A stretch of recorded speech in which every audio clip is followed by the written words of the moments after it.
Similarities between Joseph and the Samaritan woman. Today, we are going to look at the unfamiliar encounter of Yeshuah with a Samaritan woman at the well. In the Gospel of John, Jesus, a Galilean, engages in a most unusual conversation with a Samaritan woman at a well. John 4 verses 5-6. So he came to a town in Samaria called Sychar, near the plot of ground Jacob had given to his son Joseph. Jacob's well was there, and Jesus, tired as he was from the journey, sat down by the well. It was about the 6th hour. From the start, a first-century Israelite reader would be alerted to the fact that this conversation takes place next to the burial place of Joseph's bones. They buried the bones of Joseph, which the sons of Israel brought up from Egypt, at Shechem. Joshua 24 verse 32. This immediately hints at a connection between the Samaritan woman's story and the story of Joseph. What kind of connection? Please allow me to explain. Traditionally, the Samaritan woman is presented as a person of ill repute, a loose and sinful woman who, although traditionally pictured as young, already had 5 husbands and was currently living with a man who was not her husband. Like Rebekah in Genesis 24, she comes to the well towards evening, and meets the Messiah who is weary from walking all day, John 4 verse 6. Note, the Gospel of John does not use the same timekeeping system as the other Gospels. To see why, please compare Matthew 27 verse 45 with John 19 verse 14. Matthew follows the Jewish reckoning of time in which the 6th hour is 3 p.m. John follows the Roman reckoning of time where the 6th hour refers to the 6th hour after midnight or, as in this case, the 6th hour afternoon. In any event, the timing of her visit to the well is near sunset, perhaps in order to avoid the critical eyes of the community. She is young, beautiful, and she is out to attract men. As the traditional theory goes, Jesus confronted her with her sin and she had no choice but to admit it.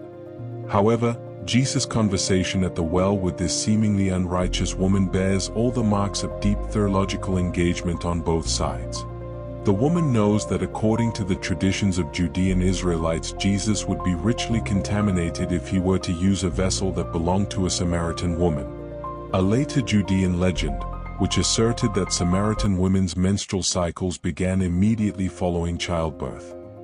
She, therefore, wonders again, like her ancestor Rebekah, how she can help him draw water since he has no vessel of his own, i.e. a ceremonially clean vessel. They discuss worship, salvation, and even the concept of Messiah. The initial tension is soon resolved and the conversation results in her testifying about Jesus to her entire village. Consequently, many Samaritan Israelites believe in Jesus, and he stays with them for 2 days. Why did members of her Israelite Samaritan, though non-Judean, community trust her witness, if she was a known sinner?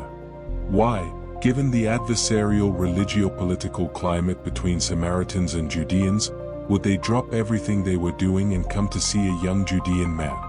What if the description of the Samaritan woman has been misunderstood by both us and later interpreters? Doesn't her avoidance of people, having 5 prior husbands, and a live-in boyfriend support this view? Not really.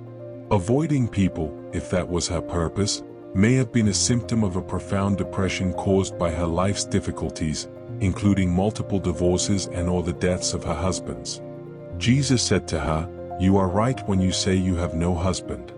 The fact is, you have had 5 husbands, and the man you now have is not your husband. What you have just said is quite true." John 4 verses 17-18. The mere fact of having had multiple husbands is not a sin in and of itself. In ancient Israelite society, women did not initiate a divorce. Her 5 husbands could have died of sickness, been killed by bandits, perished in battle, or simply divorced her because of infertility. Still, in any of these cases, the result would have been devastating to her each time. Jesus stated that she was currently living with a man who was not her husband. Many assumed this meant that the woman was cohabitating with her boyfriend. However, this is not explicitly stated. Because she would need some means of support, she may have lived with a distant relative or in some other undesirable arrangement in order to survive. In her Aramaic-speaking culture, it was important for a woman to have a male protector around her at every stage of her life.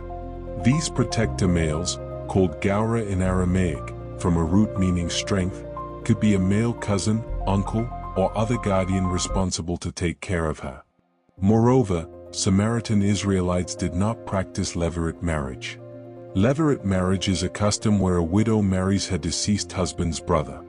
This practice, derived from the Latin word levir meaning husband's brother, as did Judean and Galilean Israelites, a group to which Jesus belonged.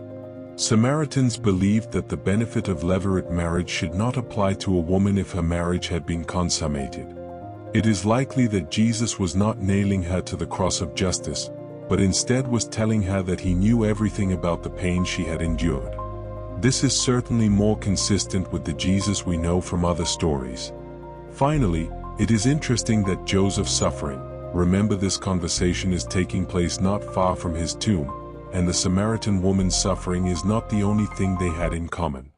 Both Joseph's suffering and the suffering of the Samaritan woman brought forth the same result in the end, the salvation of their people. John 4 verse 39. This is the core of the story. Your suffering and delays you have experienced in whole of your life is similar to the one Yeshuah went through and has a good ending, the salvation of your family, the salvation of a community, and the redemption of a nation.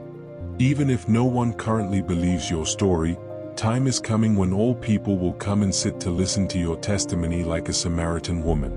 Glory be to God. Thanks for watching. If you find this video helpful, please subscribe to encourage us so that we can continue to spread the good news of the kingdom. Remember also to hit the notification button to continue receiving the enlightening biblical insights. See you in the next video.